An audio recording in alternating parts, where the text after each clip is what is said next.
जय हिंद दोस्तों। आज मैं आपको बताऊंगा कि इंश्योरेंस कितने तरह का होता है। दूसरा एक खास बात आपको बताऊंगा कि आपको पता है कि आपका इंश्योरेंस कहाँ कहाँ हुआ रहता है, आपको पता भी नहीं रहता है। आपके बहुत सारी दिनचर्या के चीज़ें में इंश्योरेंस इंक्लूड रहता है जो आपको पता नहीं है। उसी इंश्योरेंस को कोई एजेंट आपको समझा देता है, वही इंश्योरेंस दोबारा आप करा लेते हैं पैसे देकर। आपको फ्री ऑफ कॉस्ट हर जगह इंश्योरेंस मिल रहा है जो आपको पता नहीं है।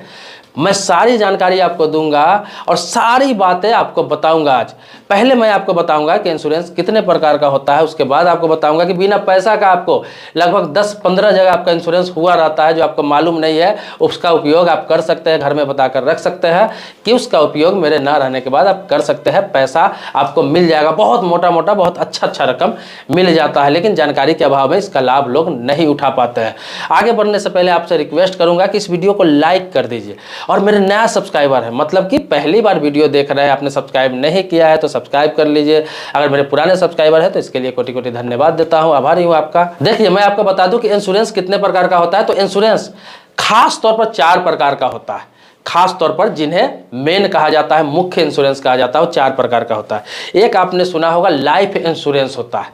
पहले सुन लीजिए, लाइफ इंश्योरेंस किसे कहते हैं। लाइफ इंश्योरेंस वो होता है जैसे LIC का बीमा लेते हैं, बजाज एलियांज का बीमा लेते हैं, बिरला सन लाइफ का बीमा लेते हैं। मतलब कोई भी इंश्योरेंस कंपनी का बीमा लेते हैं तो उसमें होता क्या है कि आपको 6 महीना या 1 साल पर या 3 महीने पर, जिसे क्वार्टरली, हाफ ईयरली, ईयरली कहा जाता है, प्रीमियम भरते हैं।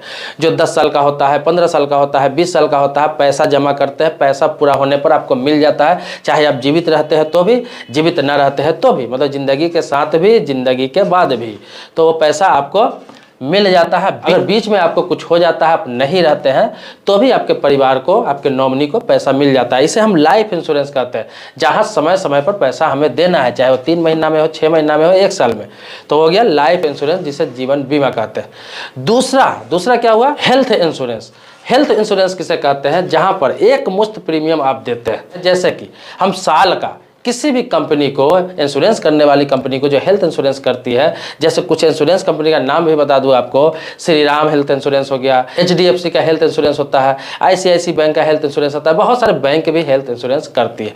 तो होता क्या है कि आप उसे एक मुश्त, जैसे साल में आप उसको 10,000 रुपया दे रहे हैं और उसमें आपको कवर करता है कि आपका फैमिली का हम कवर कर रहे हैं, मतलब आपका, आपकी पत्नी को, आपको दोनों बच्चा को कवर कर रहे हैं। किसी 1 साल के बीच में आपका जो भी बीमारी पे खर्चा होगा, ऑपरेशन पे खर्चा होगा, मतलब स्वास्थ्य पे खर्चा होगा, उस पर टर्म कंडीशन भी होता है, वो आपको देखना पड़ता है कि किस किस बीमारी के लिए पैसा दे रहे हैं ये। तो वो जो इलाज का टोटल खर्चा होता है वो इंश्योरेंस कंपनी देती है, जितना का आपका बीमा रहता है। जैसे 10,000 रुपया साल का ले रहा है, बोल दिया कि 1 करोड़ रुपया तक का आपका जो भी खर्च बीमारी पे आएगा हम करेंगे, या फिर 50 लाख तक का हम करेंगे। एक एग्जाम्पल दे रहे हैं, हो सकता है 10 लाख का ही हो सकता है 15 लाख का ही हो। वो प्रीमियम पर निर्भर करता है कि 10,000 रुपये कितना है, 20,000 रुपये कितना है, 30,000 रुपये कितना है। तो वो साल में एक बार जमा करते हैं। अगर साल में अगर बीमारी नहीं हुआ, किसी प्रकार का स्वास्थ्य खराब किसी का नहीं हुआ, आपके परिवार में जितने लोग इंक्लूड किया गया या आपका पर्सनल है तो नहीं हुआ, तो वो पैसा आपको रिटर्न नहीं मिलता है, वो पैसा खत्म हो जाता है। वो पैसा कंपनी मेंटेनेंस में रख लेती है, फिर दोबारा आप कराते हैं तो दोबारा आपको पैसा लगता है। ये हो गया हेल्थ इंश्योरेंस। तीसरा मैं आपको बता दूं, तीसरा होता है जनरल इंश्योरेंस। तो जनरल इंश्योरेंस होता है तो आमतौर पर आप देखते होंगे, जैसे बाइक का इंश्योरेंस हो गया, कार का इंश्योरेंस हो गया, किसी भी गाड़ी का इंश्योरेंस हो गया, किसी मकान का इंश्योरेंस हो गया, किसी दुकान का इंश्योरेंस हो गया, इन सभी को जनरल इंश्योरेंस कहा जाता है। इसमें भी क्या होता है कि एक मुश्त आपको पैसा देना होता है। आपने देखा होगा, आप गाड़ी जब खरीदते हैं या फिर गाड़ी का हर साल इंश्योरेंस खत्म हो जाता होगा, आप कराते ही होंगे, बाइक होगा, कार होगा, नहीं भी होगा तो जान लीजिए कोई गाड़ी हो तो उसका जो कराते हैं तो एक बार आपको पैसा लिया जाता है जो 1 साल के लिए इंश्योरेंस होता है। चाहे बाइक का हो तो 2,000, 3,000, 4,000 लगता है। अगर कार है तो आपको 15,000, 20,000, 30,000, 40,000, 50,000, 1 लाख रुपया लगता है। जैसी कार है, जैसी कीमत है, उस हिसाब का इंश्योरेंस होता है। अब इसमें क्या होता है, इसमें 2 तरह का इंश्योरेंस होता है, एक फर्स्ट पार्टी इंश्योरेंस, एक third party insurance. Third party insurance पे कम पैसा लगता है, फर्स्ट पार्टी इंश्योरेंस पे ज़्यादा पैसा लगता है। फर्स्ट पार्टी इंश्योरेंस समझ लीजिए, उसमें क्या होता है कि गाड़ी जो चला रहा है, जिसकी गाड़ी है उसका भी इंश्योरेंस रहता है, और रोड पर कोई व्यक्ति चल रहा है और उसको उस गाड़ी से ठोकर लग जाता है तो उसका भी क्लेम मिलता है, उसको भी क्लेम मिलता है, उसका भी इंश्योरेंस इसमें रहता है, चाहे वो व्यक्ति कोई भी हो। तो उसे फर्स्ट पार्टी इंश्योरेंस कहते हैं, मतलब दोनों का इंश्योरेंस आता है, आपका भी और आप उस गाड़ी से चल रहे हैं, किसी को ठोकर लग गया, अगर उसकी मृत्यु हो जाती है तो उसको भी इंश्योरेंस क्लेम मिलेगा इसी इंश्योरेंस कंपनी से। वो कोर्ट से भी ले सकता है लड़के, किसी भी हालात में उसको भी क्लेम मिलेगा अगर फर्स्ट पार्टी इंश्योरेंस किया हुआ है जनरल इंश्योरेंस में। तो दूसरा होता है third party insurance. Third party insurance कराते हैं तो भले पैसा कम लगता है, पैसा उसमें फर्स्ट पार्टी इंश्योरेंस में जितना पैसा लगता है उसका 60 से 70% ही आपको थर्ड पार्टी इंश्योरेंस में पैसा लगता है। तो उसमें क्या होता है, अगर आप अपने गाड़ी से जा रहे हैं, किसी को ठोकर लग गया, किसी का एक्सीडेंट हो गया, उसको मृत्यु हो जाती है तो उसको क्लेम मिलेगा, उसको क्लेम मिलेगा। लेकिन आप गाड़ी से जा रहे हैं और आपकी मृत्यु हो जाती है एक्सीडेंट होकर, तो ना आपको गाड़ी को क्लेम मिलेगा ना आपको क्लेम मिलेगा। तो ये होता है थर्ड पार्टी इंश्योरेंस। ये दोनों जनरल इंश्योरेंस में आता है। इसे कहते हैं जनरल इंश्योरेंस। जो सामान मकान दुकान का होता है, गाड़ी का होता है, उसको जनरल इंश्योरेंस कहते हैं। ये समझ लीजिए। अब आगे आपको बताता हूँ क्या चीज़, एक्सीडेंटल इंश्योरेंस। तो एक्सीडेंटल इंश्योरेंस हम उससे कहते हैं जो किसी चीज़ पे मिलता है। जैसे आप एक्सीडेंटल इंश्योरेंस जो होता है बहुत कम कीमत में होता है, आपको 5,000, 2,000, 200, 400, 500 रुपया देकर, इतना हल्का हल्का प्रीमियम देकर आप अच्छा एक्सीडेंटल इंश्योरेंस पा सकते हैं। इसमें क्या होता है कि आपको एक्सीडेंट से मृत्यु होती है तभी आपको कुछ मिलता है, मतलब दुर्घटना से।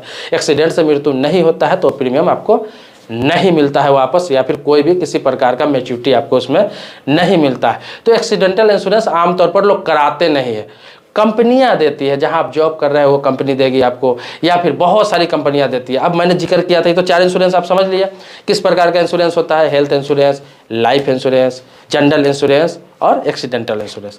अब आते हैं, मैंने आपको बताया कि आपका इंश्योरेंस बहुत जगह हो रखा है, आपको पता भी नहीं है। तो अब समझ लीजिए हर व्यक्ति का हर जगह इंश्योरेंस है, लोगों को पता नहीं है। लोग उसी इंश्योरेंस को पैसा देकर करा लेते हैं, नहीं भी करा सकते। अगर जानकारी है तो आपको कराने की जरूरत नहीं है। अब जानिए आपका इंश्योरेंस कहाँ चल रहा है। देखिए, आपके पास एटीएम कार्ड होगा, आप बैंक में अकाउंट खुलवा रखे होंगे। अभी हर व्यक्ति का बैंक में अकाउंट होता है, और बैंक में अकाउंट होता है तो एटीएम कार्ड भी रखते हैं। तो एटीएम कार्ड किसी भी बैंक का हो, चाहे वो सरकारी बैंक का हो, प्राइवेट बैंक का हो, पोस्ट ऑफिस का एटीएम कार्ड हो, किसी भी बैंक का एटीएम कार्ड आपके पास है तो आप जान लीजिए कि 2 लाख रुपया से 5 लाख रुपया तक का एक्सीडेंटल इंश्योरेंस एटीएम कार्ड पे रहता है।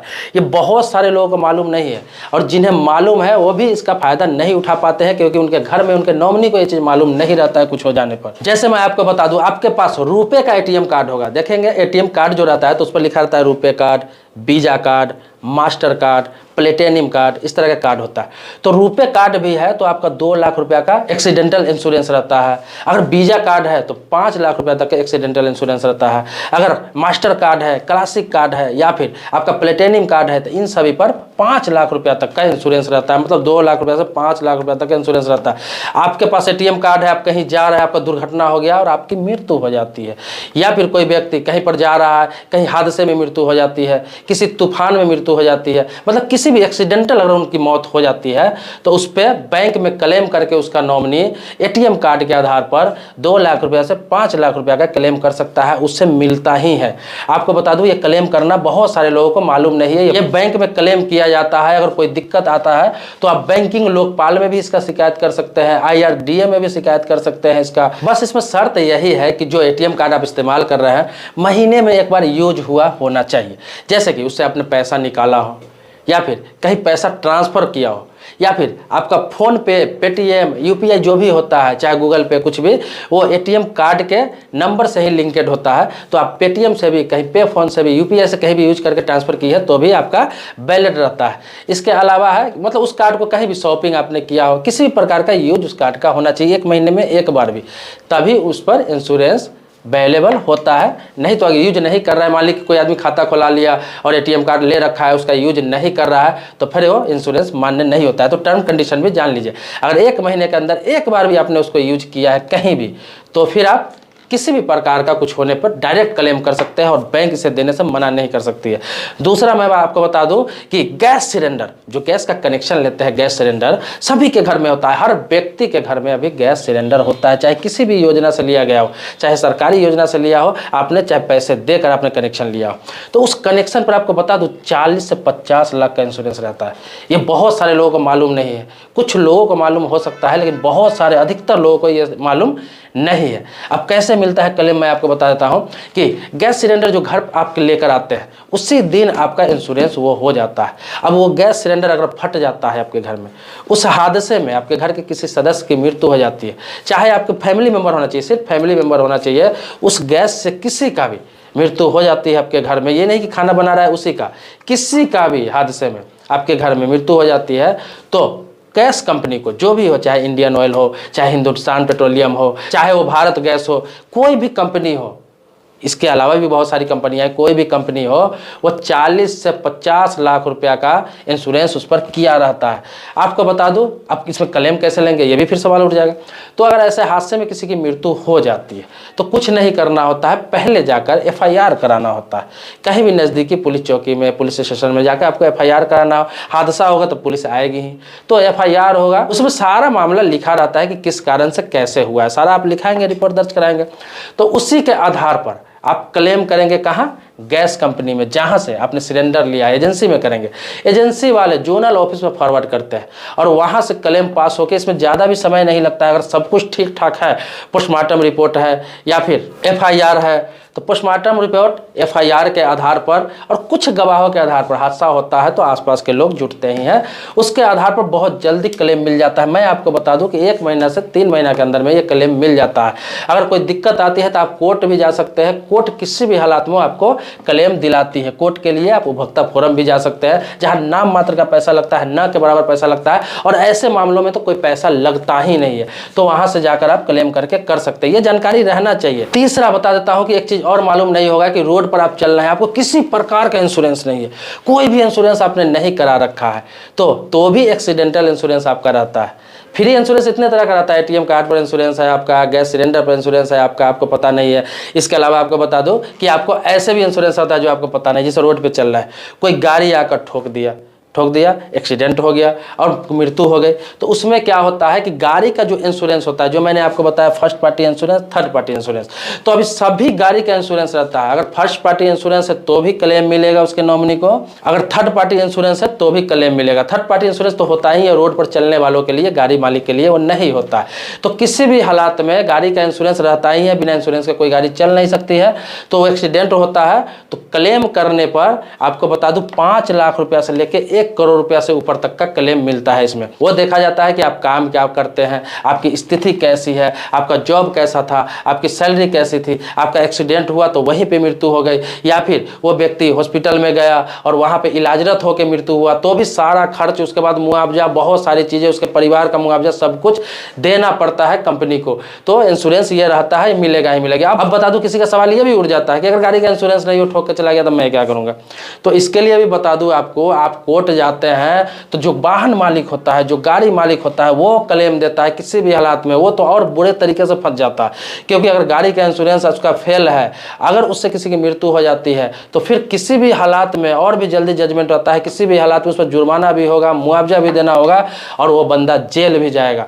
तो इस तरह का बहुत सारे जगहों पर आपका इंश्योरेंस रहता है जो आपको पता नहीं रहता है। आम लोगों को बहुत सारी चीज़ें पता नहीं है। इसके अलावा 3-4 चीज़ मैं शॉर्ट में बोल के निकलता हूँ, मैं बता रहा हूँ कि और भी कहाँ कहाँ इंश्योरेंस है। अब देखिए, जनधन खाता है आपका, वहाँ इंश्योरेंस है आपको 2 लाख तक का। और ई श्रम कार्ड आपने बनवा रखा है, ई श्रम कार्ड अभी जो बन रहा था, जो लेबरों के लिए होता है, मजदूरों के लिए होता है, उसमें भी 2 लाख का एक्सीडेंटल इंश्योरेंस रहता है। आपका एक्सीडेंट हो गया, जैसे कि कहीं काम कर रहे हैं, साइट पर से गिर गए, आपकी मृत्यु हो गई तो आपके नॉमिनी को मिलेगा। इसके अलावा जनधन खाता में मैंने आपको बता ही दिया, तो ई श्रम कार्ड हो गया, जनधन खाता हो गया, आयुष्मान कार्ड हो गया, ऐसे बहुत सारे कार्ड है जहाँ पे इंश्योरेंस है और लोगों को खुद पता नहीं है। तो जरूरी नहीं है कि आप इंश्योरेंस आपको अलग से पैसे देकर कहीं कराना है, नहीं भी कराना है तो आपको ये जानकारी रखना है कि आपका इंश्योरेंस यहाँ है, आपको घर पे बता के रखना है, लोगों को जागरूक करके रखना है कि ऐसा ऐसा इंश्योरेंस रहता है, अगर कुछ हो जाता है तो आप वहाँ से क्लेम ले सकते हैं। जागरूकता बहुत जरूरी है। मेरा वीडियो ही होता है जागरूक करने के लिए। मैं सिर्फ किसी प्लान को नहीं बताता हूँ, किसी स्कीम को नहीं बताता हूँ, सिर्फ फायदे को नहीं बताता हूँ, सिर्फ नुकसान को नहीं बताता हूँ।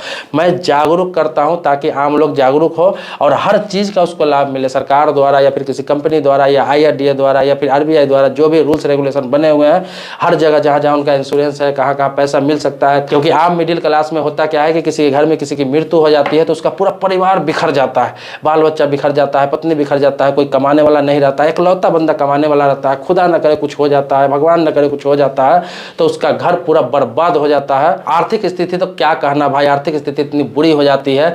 मैंने प्रैक्टिकली बहुत लोगों को देखा है और आप भी देखते होंगे, सोशल मीडिया पर भी बहुत सारे लोग ऐसे देखते होंगे जिसके घर का परिवार का मुखिया खत्म हो जाता है और क्या क्या दर्द से, क्या क्या दुख से, क्या क्या मुसीबत से उसे गुजरना पड़ता है वो आप जानते ही होंगे। या फिर आपके आसपास भी ऐसे बहुत सारे लोग रहते होंगे जो इस दर्द से, दुख से, मुसीबत से गुजर रहे होंगे। तो ये सब नॉलेज रहना जरूरी है। तो दोस्तों ये सब जानकारी जो है बहुत खास जानकारी मैं आपको दे रहा हूँ, लेकिन इसमें लगता हो कुछ और छूट गया हो, कुछ जानना हो, कुछ पूछना हो, कुछ मैं भूल गया हूँ, तो आप कमेंट बॉक्स में लिख के पूछ सकते हैं। मैं जवाब देने का प्रयास करूँगा। जवाब नहीं दे पाया तो उस टॉपिक पर फिर से वीडियो बना दूंगा एक विस्तार के साथ। मैंने तो आपको बार बार कहा, कहता भी हूँ कि आप कमेंट बॉक्स में जरूर अपनी बात रखेंगे। इससे क्या होता है कि जवाब नहीं दे पाता हूँ, इसका मतलब ये नहीं है कि मैं आपको कमेंट नहीं पढ़ता हूँ। सबको जवाब देना संभव नहीं हो पाता है। कमेंट पढ़ता हूँ, उसमें से देखता हूँ और एक एक करके सभी टॉपिक पर वीडियो बनाता हूँ। जैसे ये भी वीडियो किसी न किसी के टॉपिक पर ही था। तो दोस्तों मिलते हैं नेक्स्ट वीडियो में जो आप ही के मुद्दे पर होगा। तब तक के लिए शुक्रिया, धन्यवाद, जय हिंद दोस्तों।